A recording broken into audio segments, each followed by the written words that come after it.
Welcome to Inside Athletic Training, a podcast from the Professional Baseball Athletic Trainer Society and the ultimate destination for athletic training professionals, students, and educators looking to learn more about sports medicine and athletic training.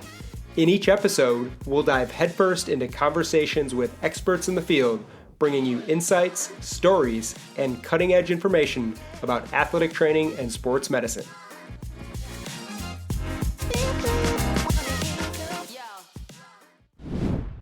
This week on Inside Athletic Training, we welcome in Max Esposito, the Assistant Athletic Trainer for the Arizona Diamondbacks. Enjoy the show.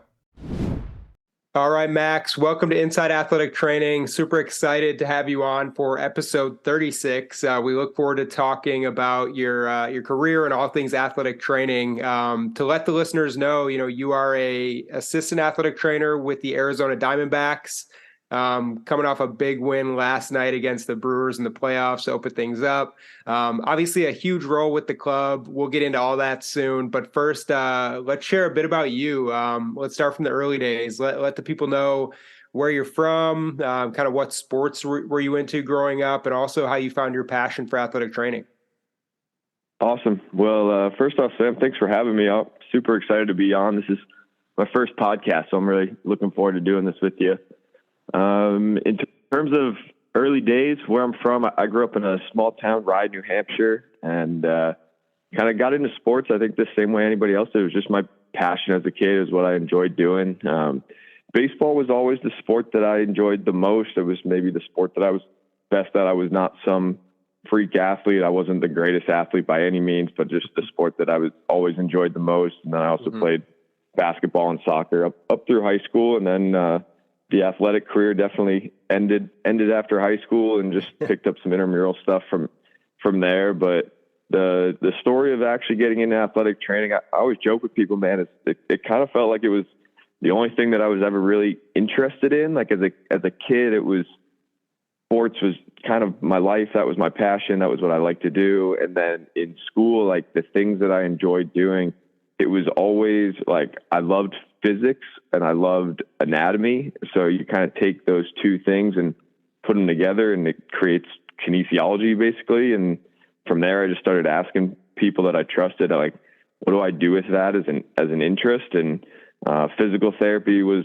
kind of the recommendation in high school, and then athletic training came after that for me. So that's kind of the road that I got into with it. Was just a passion for kind of movement sciences. It was something that, it sounds funny to say, but like even in high school, it was like what interested me. It was kind of what I enjoyed learning about. I remember taking an anatomy class in high school and being like, man, I always liked science, but I never really liked like the looking into the microscope and seeing small dots that all look the same. It was like people started talking about anatomy and muscles, and I'm like, man, I can like actually see this stuff and envision this stuff. And it was just super interesting to me, and kind of comboed that with a great high school physics teacher. And I just always loved physics. So those two together kind of started me down this path.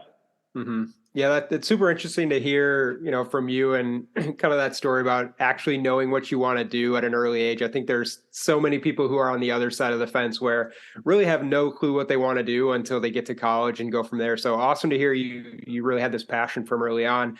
And now, Max, you're one of the youngest athletic trainers in Major League Baseball, but you already have a ton of experience in the game. A little bit about your experience. You started in baseball with the Reds in 2016 with a clinical rotation, worked a couple of internships with the D-backs. You spent time as a physical therapist at the minor league level, also worked as a minor league medical coordinator and major league physical therapist before joining the major league club as an athletic trainer this year. Obviously a ton of quality experience there. I'm sure you learned so much from each stop, but throughout that journey to the big leagues as an athletic trainer, is there a certain stop on your way that meant the most to you, or maybe that you learned the most from? Yeah, I think definitely. And the answer to both of those is probably the same role, which was my time as our Diamondbacks minor league medical coordinator. Mm-hmm. The biggest thing for me, the medical coordinator job, was when I think I almost had like a passion shift in that job, where I've always wanted to, like, since I was in school, I wanted to be a great clinician. And especially early on in my career, that's what I sought out. Was I wanted to learn from great clinicians. It's how I met a lot of my mentors. It's how I kind of got connected with the Diamondbacks, was through all these people that I just knew that they were great people and they were great clinicians. And that's just what I wanted to be. And I got into this medical coordinator position. And I mean, there's a conversation I had with, it was Ken, Nate, Dip in the room. And it's one I'll never forget, where they kind of laid it out to me of like, hey, in this job, like, you're not just here to grow yourself, but you actually have responsibility for other people and for this team now, right? Like you have responsibility to care for your teammates. And that was the first time that anybody had put that on my plate as a responsibility, was to like care for other people and look out for other people, and not just help myself in my development, but help other people in theirs as well. And it kind of shifted my passion towards more of culture building and helping other people develop, and like, what can I do to make you the best version of yourself? Not just what can I do to make myself the best clinician. That was kind of always the goal in school, right? Seeking out all these opportunities. How do I grow as a clinician? Who can I learn from? But now what can I do to help other people reach whatever their goal is, right? It doesn't have to be the best clinician, but whatever my teammates are looking to do. So that shift there was like such a profound moment for me, because it kind of took me down a different path in terms of like, I started reading more books on culture and leadership and trying to understand different sides of that. I was asking way more questions about the culture side and the development side of things to other people, while still maintaining a huge passion to try and be a great clinician as well. So that was definitely like the most, I guess, important stop for me, because it was just like this big shift in, I guess, the way that I almost go about my work on a day-to-day basis. And then definitely the one where I learned the most is the medical coordinator. I think naturally you just get so many reps, and you get an opportunity to make so many different mistakes and have so many opportunities to learn from those things as a medical coordinator, that it's hard not to learn a lot in that position.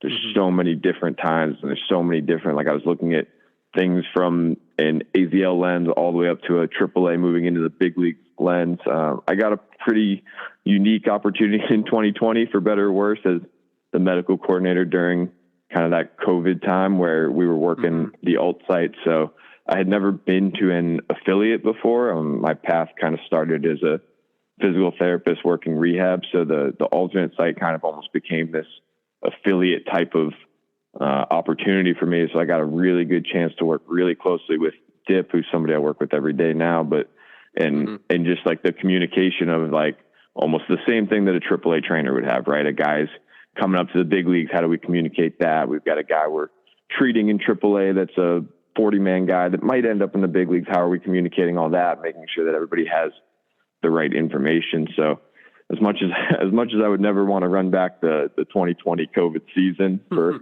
a lot of reasons, it was there's a little blessing in disguise there that I got a chance to kind of get a feel for what that level of communication is like at an affiliate too. So that was that job and the way it played out for me in the couple of years that I was in, it was really fortunate for me, and definitely something I learned a lot from. Yeah, it's interesting to hear you talk about I guess, kind of the selflessness that comes with what you're doing now, and how you learned that and had kind of like a profound mindset change. And it reminds me a lot of the people you work with every day, and Ken Crenshaw, Ryan DePamphilo, and the people over in Arizona who I've gotten to know well over the past, handful of years, and nothing more than selfless people who really want the best for others. So it really makes sense that you kind of learned that and morphed into that mindset. I want to get a little more into kind of how you got your start. So a lot of our listeners are going to be students who are athletic trainers who want to break into the game, who want to be in your exact position, in the playoffs, at the big league level, doing amazing things. Talk a little bit about how you were able to break in, whether that's with the Reds clinical rotation or the D-backs internship.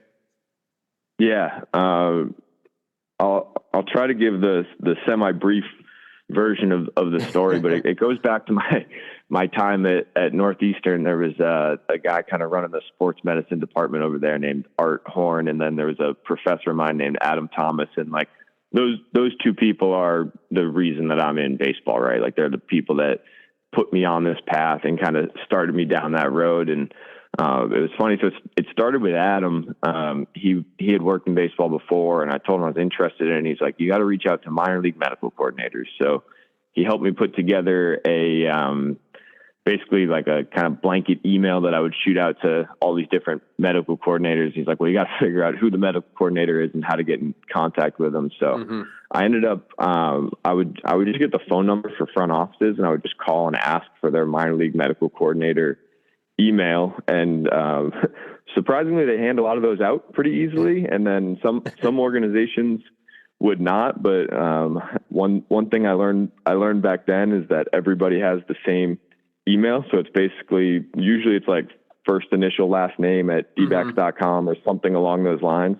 So if they wouldn't give me the medical coordinator, I'd actually call back a couple of days later and ask for somebody else. I just pick like a random employee, and once you get the right person on the phone, they're like, oh yeah, this is it. And then you can on the website get the name. So that was my start. Like that was the first thing that started me on this path to baseball. And what's funny about it is I sent 30 emails and one team worked out, which was actually the Reds. And then unfortunately, through like other timing and some other details from the school to the Reds, the co-op, which is the internship program that I was trying to do through Northeastern, it just didn't work out. So I kind of moved on from that. And then within weeks, probably, Art Horn was like, hey, I got a great friend that works for the Diamondbacks. His name's Neil Ramp, and the Diamondbacks are playing the Red Sox in Boston, which the new schedule, that happens more often. But back then that happened like once every 6 years. And it just so happened to be within the weeks of me looking for this internship opportunity. He's like, Neil's going to be here tomorrow morning. I know you're interested in baseball. Like, just come down and meet him. And I ended up sitting there, and I don't think I said a word the whole time, but I just listened to Neil and Art talk for 4 hours. And it was two smart dudes talking way over my head. But I was like, this is where I want to be. And Neil was great. He was like, oh, you got to connect with our medical coordinator, Andrew, and we'll see if we can get you out for an internship. And I didn't mention that I'd already asked them and hadn't heard back or anything like that. So I took full advantage of that. And then through connections with Neil and with Andrew, that was my first internship in 2014 with the Diamondbacks came from that. And then what was really cool is that Brad Epstein over with the Reds, who was the one that had gotten back to me and said, yeah, let's do this. Let's get you an internship. When it didn't work out, he immediately actually reached out to me and was like, hey, let's make sure we get you in as a clinical student instead, because we know that will work out. That's a connection that we already have. So I ended up doing the 2016 internship was actually my final clinical rotation. And that was with the Reds as well. Mm-hmm. Yeah, it's a great story. And I think that's like a good lesson to kind of share with anyone looking to get into your position, is just how resourceful you were. Whether it's, calling front offices when you probably, don't know who you're trying to reach or shouldn't be or whatever, you found a way. And if you want it bad enough, you'll make that happen. So kudos to you for that effort there and allowing yourself to break into the game. Getting into kind of the minor league aspect, when you did finally break in, I know it's such a learning curve in the minor leagues for athletic trainers. We had Ryan DePanflo, head athletic trainer for your Diamondbacks, on a couple weeks ago, and he talked about the importance of learning and making mistakes and kind of finding your way at that level. Can you expand a bit on the importance of the time you spent in the minor leagues and how that was instrumental in your development as a professional? Yeah, I'd have to echo what Ryan said on that one. It's opportunity to get reps and make mistakes. And I think part of the freedom to make mistakes comes from the team that I work with. That was another part of that meeting that I had when I became the medical coordinator was, Ken Dipp and Nate, they sat right there and they said, just so you know, we won't let you fail in this position. You're going to make a ton of mistakes. We want you to make those mistakes. We want you to learn from those mistakes. And we're going to push you really hard to keep learning and keep getting better, so that you cannot fail in this position, right? And there's just a freedom in hearing that. Is I've got these guys that have been doing it for however long they've been doing it that are at the absolute top of this game. And I know that no matter what decision I make, they're going to have my back on it. They're going to try and make me better for it. And so it just opens up this freedom to make mistakes that the Diamondbacks, it's kind of funny. The Diamondbacks is really all I know, because I interned with them outside of a clinical with the Reds. They were my first job out of school too. So I don't know if that's the case everywhere else, but I think it's pretty special what we have. And just knowing that you have those kind of guys supporting you and like really like almost challenging you to like be okay with making those mistakes, right? Do the best you can every single day. But when those mistakes pop up, like they're just learning opportunities, and use them and grow from them. And that's what the minor leagues was for me. And that started before I was the medical coordinator too. That started in 2017 as the minor league PT. I remember, writing early rehab calendars, and I'm guilty of in 2017, you kind of come out of PT school and maybe you think you know a little more than you do, and you kind of come in wanting to almost, and I think this is common for students and for people coming out of school. Like, you want to show what you know, right? You want to be, I'm good at this stuff. I worked really hard in school. I want to show everybody what I know. And you kind of jump in too quickly. And again, just thankful for the team for like letting me know that. It's like, hey, we don't need you to like run your offense right now. We just need you to learn ours and run our offense. And we promise you, like, we've got a really good offense here, and it's one you're going to want to learn. And I'm thankful that people got to me early on that, and I was able to embrace that and learn those things. But again, I think it's just, that's the power of our team coming in 2017 is I just had people that were immediate mentors, and I'd write these calendars and I'd feel like they're perfect based on what I wrote. And then I'd ask them to double check and come back with all this red ink all over it. And I'm like, cool. Like, here's all the different things that I'm now better for because I understand why they're seeing it from this lens and why they want to do it this way. So that there's so many like mistakes is sometimes a tough word on that. Like, they're not really mistakes. They're not really failures. They're just like these opportunities to do something a little bit different that help make me a better clinician. Mm-hmm. And I think that's just a testament to a great mindset on your behalf and in Arizona, viewing those as, like you said, not mistakes, not a way to fail, but just learning and kind of dropping the ego as we all had when we got out of college, I think is absolutely crucial. And it's cool for you to share that with the students who are coming up. One thing that's a bit unique about your experience is your time as a physical therapist and your interest there. Can you talk a bit about the similarities and differences in the roles that come with being an athletic trainer versus a physical therapist, and just kind of your experience of navigating both those roles at the pro baseball level? Yeah, absolutely. So there's kind of the like legal licensure side that's different, that is maybe worth explaining a little bit on the baseball side of things. I think the number one thing, and this is one of the big motivators for me going back to athletic training school, is that as a licensed physical therapist, I just can't be out there and cover a field, right? Like somebody else, some athletic trainer would have to be out there covering the field if I'm only a licensed PT. And so in that, it was like, cool, I have this role as a rehab person and I can be really good in this spot, but I'm limited in all the other pieces that I can help this team out with. Like if our AZL trainer needs a day, like I can't go and cover a game for them. And once I go back to AT school, I'm able to do that. So I guess from the licensure side of things, like that was the big motivator for me on the AT side of things. From the clinician side of things, and this is where I think, again, our group is like potentially a little unorthodox in that we push so hard on the continuing education side of things outside of just the education that you get from school that's so valuable, that like the job that I took on in 2017 as the minor league physical therapist, the year before, I think Kyle Torgerson was doing it and we called it the manual performance coordinator maybe, but like it was the same job and he's an athletic trainer. So the PT world, I think naturally people like think in the rehab space, but we just had, and this is what I learned early, like we had athletic trainers, we had strength and conditioning coaches that were so good in this PT space of rehab that like, as long as your continuing education is good, like anybody can really be successful in that role. Like I walked in and Kyle was there when I was a student. I learned so much from Kyle about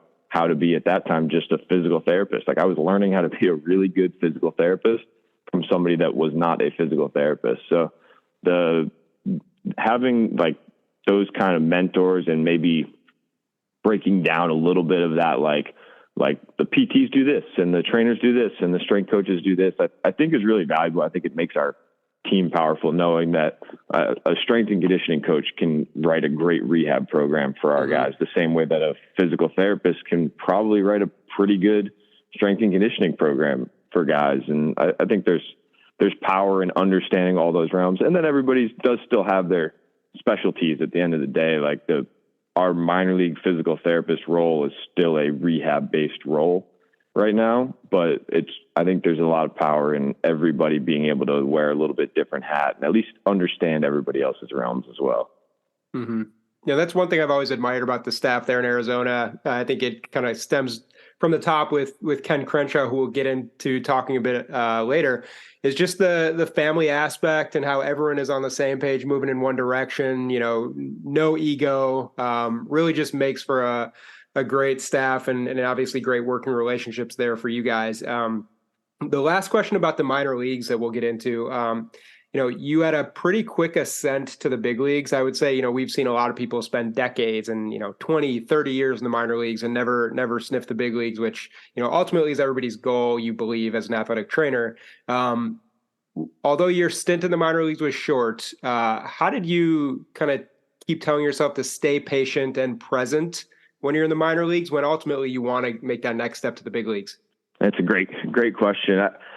I think for me, the one word that really comes to mind is trust on that. And that's trust in Ken, Dip, Nate, and the rest of the team of like, they want what's best for me. And I knew that from day one as an intern, that this team wanted what was best for me.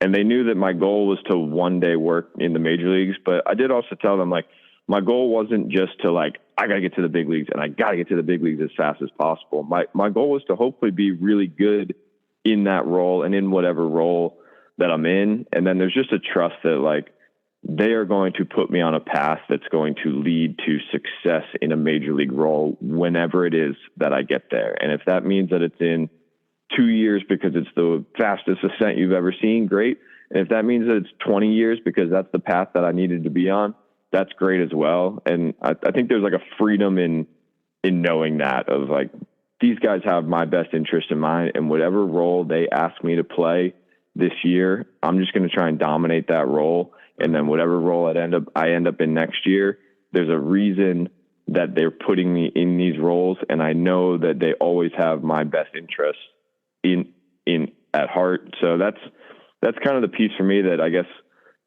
made it relatively easy to follow the path that I happen to follow, is that I just kind of let the people that are experts in this realm of professional baseball athletic training just guide me the entire way down that path. And at the end of the day, I was fortunate that path did end up with a relatively quick path to the major leagues, but I don't think my goal was to get there quickly. I think my goal was of course to get there. I think everybody's goal is to get there, but my goal was to just be great in whatever role I was in and continue to build myself as a clinician and as a human being, so that if and when I ever did get to a major league role, I would feel like I was good in that role as well. And then what's funny, man, is you get to this major league role and you start working with these guys every day and you realize that they're even better than you thought they were. And it just motivates you to keep getting better as well. This year's been the year, I would say, more than maybe ever how much I've learned this year, because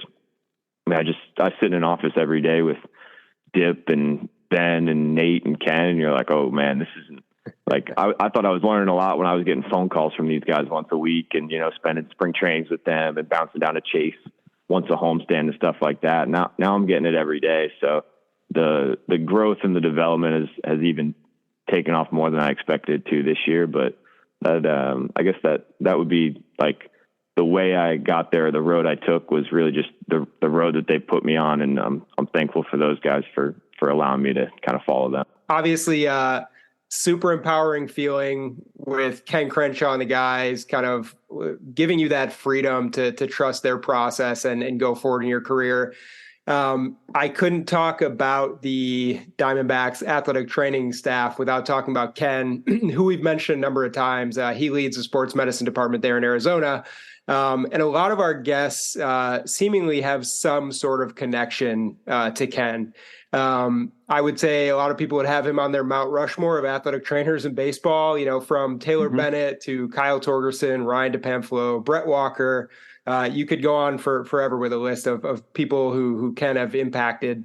In your opinion, what makes Ken such a great leader, such a great mentor? Because it seems like anyone who spends time with him just has such a great career going forward. Yeah. I think naturally there's like a really long list of positive things that you could say about Ken. I'm sure you've gotten the pulse of that from all the different people you've talked to. But if I had to narrow it down, there's two things that come to mind for me, which is one is just overall work ethic is like truly amazing. And it's like inspiring how hard he works. And then the amount of care that he has for our team and for each member of our team are the two things that I think makes him great. So I'll start on the work ethic side. It's kind of funny. We joke about it sometimes at work. You'll go through a full day of spring training and then you'll be talking to Ken the next morning and he's like, yeah, I had a great night last night. Like I talked to these 3 people and I did this podcast and I was reading through this book and I was learning about this. And I was in the batting cage flipping with my kids and some of the other hitters from ASU. And you're like, well, in my head, I'm like, well, we left at 6 last night. It's 5 a.m. and we're back at the field. So like, what did you like? We joke. We're like, I think Ken found a way to have like 36-hour days. Like the rest of us are running on 24-hour days and Ken's running a 36-hour day. But I think that's just that's the work ethic he has. Like he's always going. He's always trying to do something to better himself, to better our team. And it's fun to follow a guy like that. And then the care, man, is something that I don't know that I'd ever seen it until I started working with Ken, especially once I got into the medical coordinator spot where you're working a little closer with him on a day-to-day basis. But he cares about each person on this team as a human being, not as a Diamondback employee, but like he's challenged me and he's made me a better human being. And I think a lot of the people that have been around him would echo the same thing. And having that level of care for his team and his teammates, like it just builds this level of trust in Ken really quickly. And it opens up a space that I think he takes advantage of like, I trust what he says. And like, whether that's an easy conversation or a hard conversation, you want to listen and you want to hear what he has to say, because this isn't, somebody trying to tell you something tough that you don't trust. It's like, whatever he says, I believe in kind of the message that he's delivering. And I think that's probably what helped make him great, is that it starts with this like love for his teammates, this care for his teammates. And it builds a really, really quick level of trust that allows Ken to kind of help make each one of his teammates better people, man. It's not just better clinicians or better employees. It's truly, he's made me a better person. So, and I think other people would probably echo that message, but those would be the two things that, like, I guess, stand out. The list is long on all the things that he does well, but those are the things, especially the care side of things, is I think what makes him great. Mm-hmm. Yeah, I think that anyone that's kind of spent even a couple minutes with Ken, I see him a couple times a year at the winter meetings and things of that nature. He really makes you feel like you're the only person in the room, that he really cares about what's going on in your life. And it's a absolutely incredible trait, and something that I think people are just drawn to him for good reason. Well, now I want to get a bit more into this 2023 season for the D-backs. Obviously, big win last night in Milwaukee against the Brewers, in the midst of a huge playoff series. Before we get into kind of the season and how that's gone on the field, I want to talk to you a bit about how your first season as a big league athletic trainer has been. Have there been any big surprises during your first year? How have things been for you at the highest level of athletic training in professional baseball? Yeah. It's been obviously an awesome first year. I think anybody would write up their first year ending with an opportunity to play in the playoffs and be in the position that we're in right now. So it's been a ton of fun. It's had a ton of mistakes and a ton of learning opportunities, just like the last 6 or 7 years has. I think one of the biggest transitions for me in this like road into the first year in the major leagues is just understanding like how diligent every person is on every single detail on a day-to-day basis. I think in that minor league medical coordinator role, like there's a lot of opportunities where like, let's give this a day or two and kind of let it declare itself, because you kind of have that freedom, right? Like if a guy's out for a couple of days while we're trying to decide exactly what's going on in the minor leagues, we're okay with that. And then you get into this major league realm where like, we got to make a call on this. Like, we got to make a decision today because we play again tomorrow, and tomorrow's game matters just as much as today's game did. So that's been a big piece of my transition this year, and Dip's helped me a ton with that. That's one thing. I mean, I can't thank him enough for like the whole year. He's just challenged me to learn and challenge my thought process. And like, you'll go through something and feel like you did it right. And then he starts asking questions. You're like, oh man, that's like, I didn't see it from that lens. And a lot of that has been that transition from minor league to major league. And then as far as like day-to-day activities and stuff like that, I know one of the big learning curves for me has been like the on-field stuff, the being in the dugout. And that's, again, I didn't do an affiliate. So like my field visits are pretty limited to some alternate site field visits, and alternate site field visits were a little different because there's nobody watching and there's no time restraint. If I want to take 20 minutes out there with a guy, I can, because we're basically just scrimmaging our own team anyways during that alternate site. So the transition into like being in a dugout during the game, having to observe all these different things going on, going out for field visits. And I do want to give a little shout out to Tori, our manager, because I've joked with him, is like, I think Tori, at least when the season started, was probably a better on-field athletic trainer than I was. Like, we went out for our first field visit, and I was so appreciative, because like, I think naturally you're pretty nervous. Like, you're going out there and you're like, all right, I don't have a ton of reps in this. I'm gonna do the best I can here. And I started asking questions, and Tori's right there with me, and he starts asking questions too. And every question he asks, I'm like, man, that's a great question. Like, man, I'm so glad you asked that. And it's almost like it almost felt like there was two trainers out there trying to make a decision on what we're going to do in this situation, while also knowing that Tori has a trust in me to still make the final call on what we need to do with this player. I don't think we've ever during the season been on different pages, but it has been really nice having him out there, because he has these little tricks and these things that he does during our field visits that actually help me a lot too, because whether it's a question he asks or even just like something simple that he runs by the players, like, oh, that's really valuable information, and I'm glad you asked that, because it helps me make my decision too. So that piece, that transition has definitely been challenging and new for me, but it's been kind of cool. I was telling Tori that recently. It's like, hey, you're almost like a second trainer out there for me, and I really appreciate that. Yeah, definitely helpful to have some experienced people in your corner like you do. Probably, one of arguably the best staff, most experienced staff in the league. So it must be a big help for you getting your feet wet this first year. Like you mentioned, couldn't paint a better picture for our first year in the playoffs. Again, as we mentioned, a win last night against the Brewers.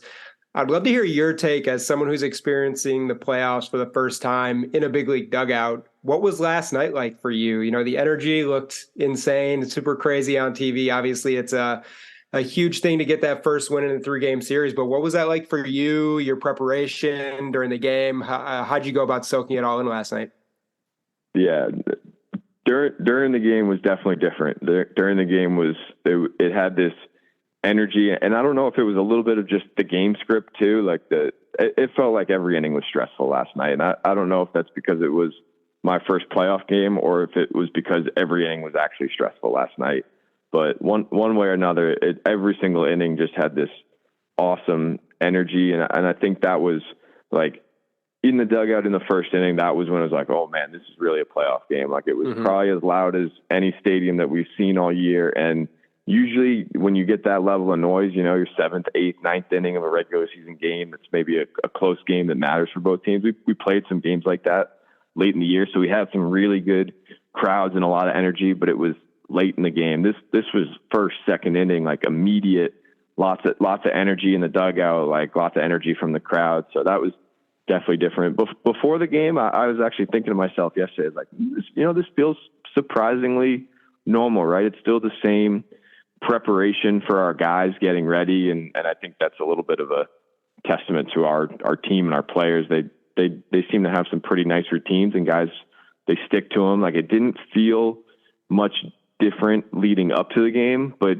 once it was 6:08, I think was first pitch. Once 6:08 hit, it was definitely a different atmosphere, and it was a ton of fun. Obviously, it's a little more fun when you end up winning the first one too, but it was just a really awesome energy and an awesome atmosphere to be in.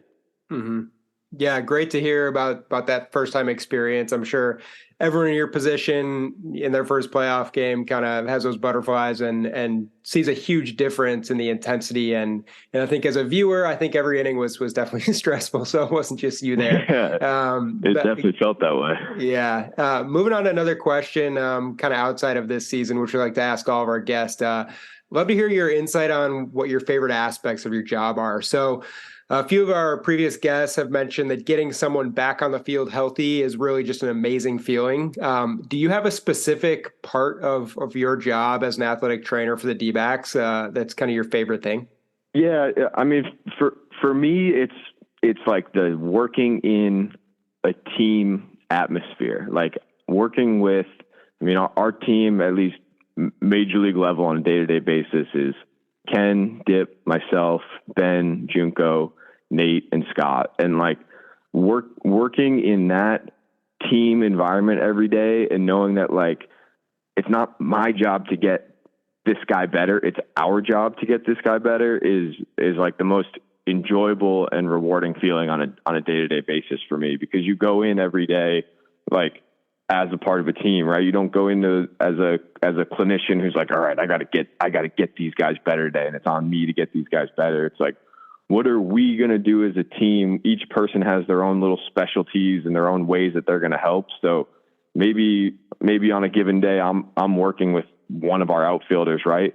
But that doesn't mean that yesterday he didn't work with somebody else, or that tomorrow or even today that I might be like, hey, I did this with him, but I know that, Ben, you're way better on this side of things. Do you mind taking a look at this as well and seeing what you think? We bounce ideas off each other. So the reward of like being in the setting is probably less in the like it's a great feeling to get a guy back on a field. But I think the reward is knowing that, like, we together as a team work to get this guy back on the field, and like the like almost camaraderie that comes from doing that, and just also being in the same room with these great clinicians. And for myself, that means that I'm learning. I learn new techniques. I learn just new ways to look at different things every single day because of the way that we share, like, the guys that we work on. It opens up an avenue for me to ask Ben, like, hey, I've been working on this guy the last couple of days. What do you think? What would you do with this guy? And then he takes a look at him. He works. Sometimes, I mean, we've co-treated a couple guys this year where it's like, it's actually kind of cool, because when I was a student, one of my clinical rotations was at a PT clinic that Ben was one of the PTs at. He wasn't my clinical instructor, but he was one of the PTs. So, like, I have almost a student mentor relationship with him from that in 2013, I think that was. And we're working on this guy, but now it's in a major league training room on the road, and we're both kind of bouncing ideas back and forth. And it was kind of a cool moment for me, because you're like, man, I still feel like Ben's student right now, but we're doing it in a major league training room instead of a PT clinic 10 years ago. So kind of that's what I enjoy the most about every day at work is the camaraderie of working with a team and knowing that as a group we work to get these guys back on the field, and then hopefully some of what we do led to some of the success and put us in the spot that we're in today. Yeah, and speaking of those great clinicians and kind of the staff you love going to work with every day, I want to give you some time to mention anyone we haven't talked about who makes up your staff in Arizona. So feel free to recognize, take a moment to talk about anyone who works with you in Arizona and kind of, I guess, helps make your job easier every day.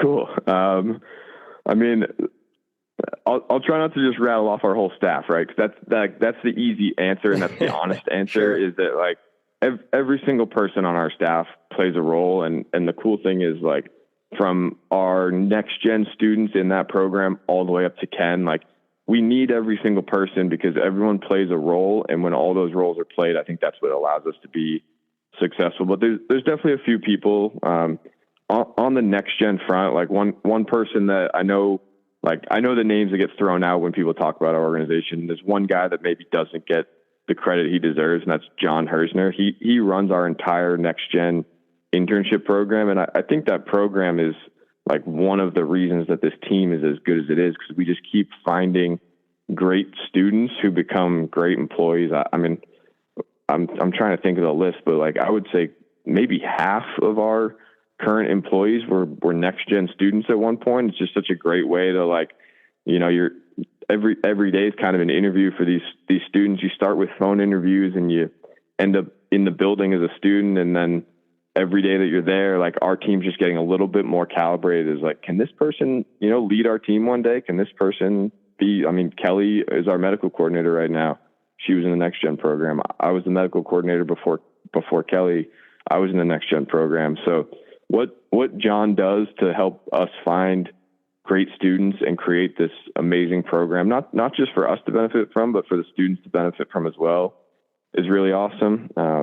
Outside of John, Kelly Boyce and Mike Powell are our minor league medical coordinator and our assistant medical coordinator. And they do an awesome job. And the way guys have transitioned from the minor leagues to the major leagues this year is a testament to them. I mean, we had guys that were minor league rehabbers not very long ago, and now they're major league players for us, and they're on a playoff roster. Let's see who else is on that list without giving every name.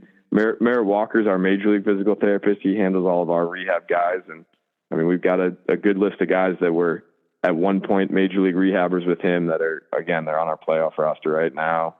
Vaughn Robinson is, I think his title now is like a skill acquisition coordinator of some sort, but he wears a lot of different hats in our organization, and one of those is in strength and conditioning. And Vaughn's always been a huge mentor of mine. He was the strength coordinator when I interned in 2014 for the first time. So we got to know each other then, and then our paths like really collided as the medical coordinator. He was a strength coordinator, I was the medical coordinator, and he was just one of those people that on a day-to-day basis you're working together and you're bouncing ideas off of. I mean, just as much as Ken, Dip, Ben, and those guys back in 2020 as the medical coordinator, Vaughn was the dude like in the room with me every single day that he helped me through a lot of different things, and we bounced a ton of ideas off of. And then I got to mention Damon Reel too. Damon Reel's our AAA trainer, and he's really done an awesome job for us this year. And similar to what I said about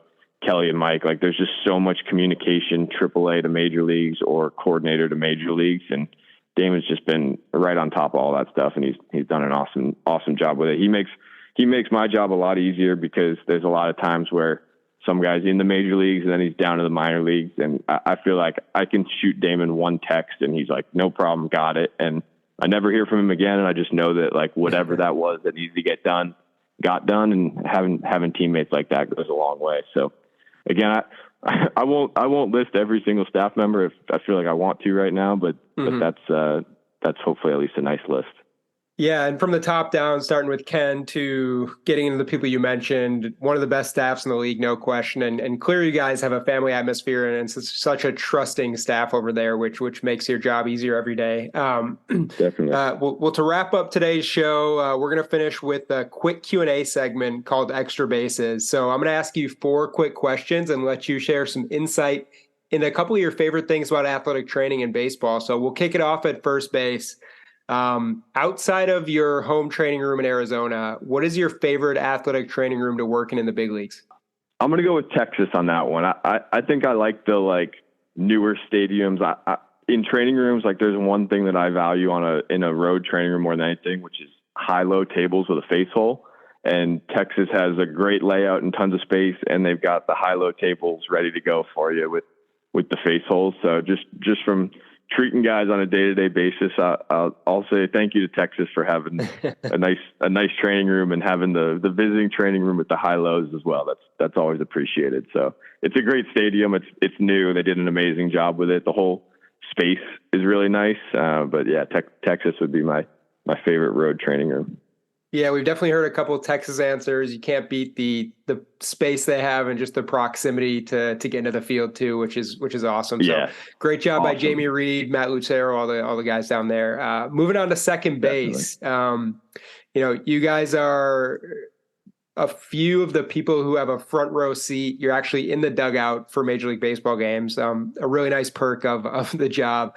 So what's your favorite big league stadium to watch a game from the dugout?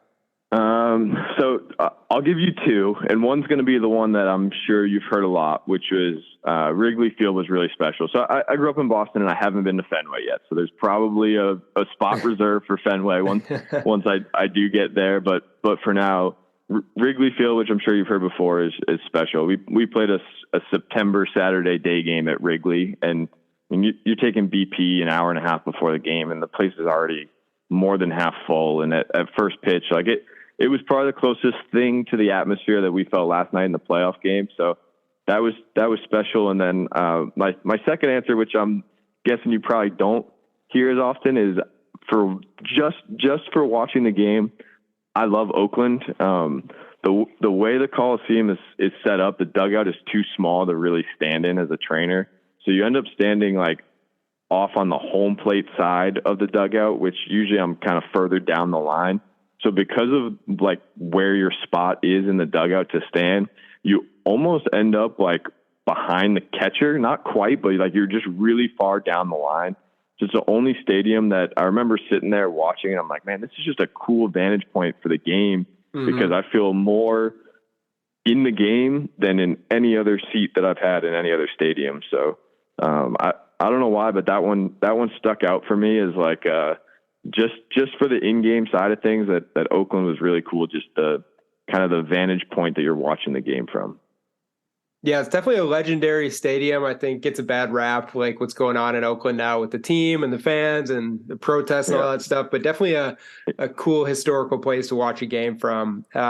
Moving on to third base, whether you have different hobbies, food, music, golfing, sports, anything, what's your favorite city to visit on the road and kind of take in when you guys are traveling? Yeah, that's an easy one for me.